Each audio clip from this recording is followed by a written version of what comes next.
ಬತ್ತಿ ಇಲ್ಲದೆ ದೀಪ ಉರಿಸಲು ಸಾಧ್ಯವೇ ಎನ್ನುವಂತಹ ಪ್ರಶ್ನೆಗೆ ಎಲ್ಲರ ಬಳಿ ಉತ್ತರ ಇಲ್ಲ ಅನ್ನೋದು ಆಗಿರುತ್ತೆ. ಆದ್ರೆ ಹತ್ತಿ ಅಥವಾ ಬಟ್ಟೆಯನ್ನ ದೀಪದ ಬತ್ತಿಯಾಗಿ ಉಪಯೋಗಿಸುವುದಕ್ಕೂ ಮೊದಲು ಜನ ಯಾವುದನ್ನ ಉಪಯೋಗ ಮಾಡ್ತಾ ಇದ್ರು ಎನ್ನುವುದು ತಿಳಿದುಕೊಳ್ಳುವಂತಹ ಹಂಬಲ ಎಲ್ಲರಲ್ಲೂ ಇದೆ ಅನ್ನೋದು ಸಹಜವೇ. ಈ ಕುರಿತಾದ ಒಂದು ವರದಿ ಇಲ್ಲಿದೆ.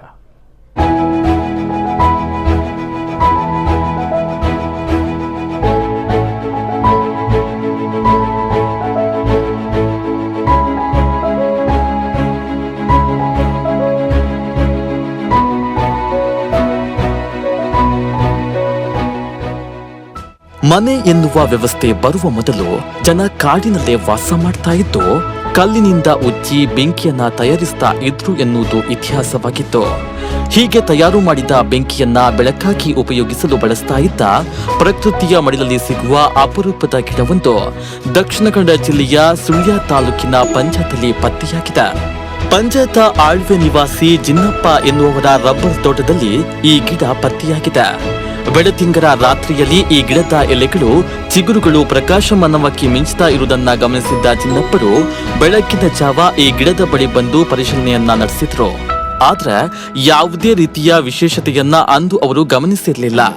ಮತ್ತೆ ರಾತ್ರಿಯ ಸಂದರ್ಭದಲ್ಲಿ ಅದೇ ರೀತಿಯ ಹೊಳಪು ಆ ಗಿಡದ ಎಲೆಗಳ ಚಿಗುರುಗಳಿಂದ ಕಂಡು ಬಂದ ಹಿನ್ನೆಲೆಯಲ್ಲಿ ಯಾವುದೇ ಬೆಳಕಿನ ಅಂಶವಿರುವ ಗಿಡವಾಗಿರಬಹುದೆಂದು ತಿಳಿದುಕೊಂಡಿದ್ದಾರೆ. ಈ ಕಾರಣಕ್ಕೆ ಗಿಡದ ಚಿಗುರುಗಳನ್ನ ಮನೆಗೆ ಕೊಂಡೊಯ್ದು ದೀಪಕ್ಕೆ ಎಣ್ಣೆ ಹಾಕಿ ಹತ್ತಿಯ ಬತ್ತಿಯ ಬದಲು ಈ ಚಿಗುರುಗಳನ್ನ ಎಣ್ಣೆಯಲ್ಲಿ ಅದ್ದಿ ಬೆಂಕಿ ಕೊಟ್ಟಿದ್ದಾರೆ. ಹತ್ತಿಯ ಬತ್ತಿಗಿಂತಲೂ ಪ್ರಕಾಶಮಾನವಾಗಿ ಈ ಎಲೆಯ ಚಿಗುರುಗಳು ಉರಿತಾ ಇರುವುದನ್ನ ಕಂಡು ಆಶ್ಚರ್ಯಚಕಿತರಾಗಿದ್ದಾರೆ. ಈ ವಿಚಾರವನ್ನ ತಮ್ಮ ಪರಿಚಯವಿರುವ ಧಾರ್ಮಿಕ ಆಚರಣೆಯ ವ್ಯಕ್ತಿಯೊಬ್ಬರಲ್ಲಿ ತಿಳಿಸಿದಾಗ ಅವರು ಈ ಗಿಡದ ಬಗ್ಗೆ ಜಿನ್ನಪ್ಪರಿಗೆ ಮಾಹಿತಿ ನೀಡಿದ್ದಾರೆ. ಜಿನ್ನಪ್ಪರ ಮಾಹಿತಿಯ ಪ್ರಕಾರ ಅಪರೂಪವಾಗಿ ಕಂಡಂತಹ ಈ ಗಿಡ ಪ್ರಣತಿ ಪತ್ರ ಎಂದು ತಿಳಿದು ಬಂದಿದೆ. ಸಾಮಾನ್ಯವಾಗಿ ಹತ್ತಿ ಅಥವಾ ಬಟ್ಟೆಯ ಬತ್ತಿಯನ್ನ ನಿರಂತರ 1-2 ಗಂಟೆಗಳ ಕಾಲ ಉರಿಸಿದಲ್ಲಿ ಬತ್ತಿಯು ಕರಗಿ ಹೋದ್ರೆ ಈ ಚಿಗುರು ಎಣ್ಣೆ ಹಾಕ್ತಾ ಇರುವವರೆಗೂ ನಿರಂತರವಾಗಿ ಉರಿಯುತ್ತದೆ.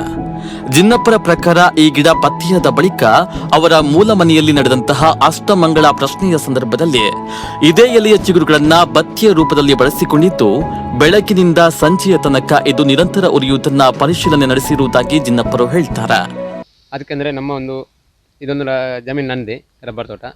ಈ ಜಮೀನಲ್ಲಿ ಕಳೆದ ಒಂದು 4-5 ವರ್ಷಗಳ ಮುಂದೆ ನಾನು ದಾರಿಯ ಪಕ್ಕದಲ್ಲಿ ಹೋಗ್ತಿರುವಾಗ ಒಂದು ಬೆಳಕಿನಾಗಿ ಕಂಡಿತ್ತು.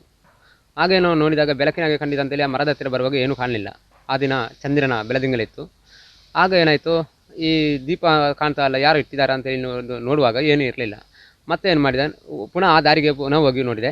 ಆಗ ಎಲ್ಲಿ ಆಗ ಸಹ ಹಾಗೆ ಕಾಣ್ತಿತ್ತು. ಅದನ್ನು ಮತ್ತೊಂದು ತುದಿಯನ್ನು ಕೊಂಡೋಗಿ ಮನೆಯಲ್ಲಿ ಕೊಂಡೋಗಿ ಎಲ್ಲನಿಗೆ ಹಚ್ಚಿ ನಾನು ಉರಿಸುವ ಅಂತೇಳಿ ಉರಿಸಿದೆ. ಆಗ ಚಂದ ಉರಿಯಿತು. ಅದನ್ನು ನೋಡಿಬಿಟ್ಟು ನಾವು ಇದೇನೋ ನಮಗೆ ಇಂಥ ಅಪರೂಪದ ಗಿಡ ಇಲ್ಲಿ ಉಂಟಂತೇಳಿ ನಮಗೊಂದು ಗೋಚರವಾಯಿತು.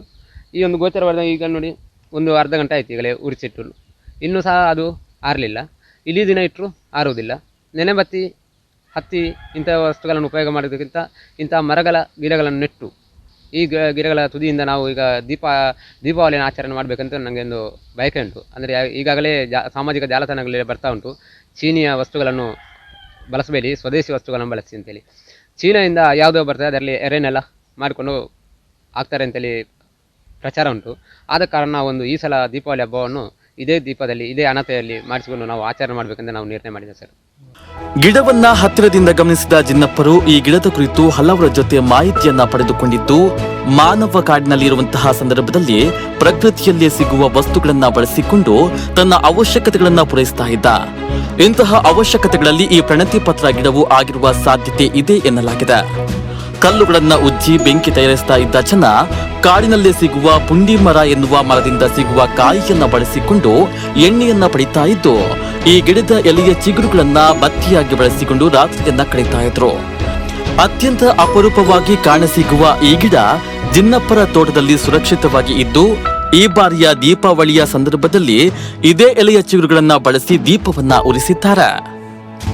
ನಮ್ಮ ಕುಡ್ಲ ನ್ಯೂಸ್ 24/7 ಪುತ್ತೂರು.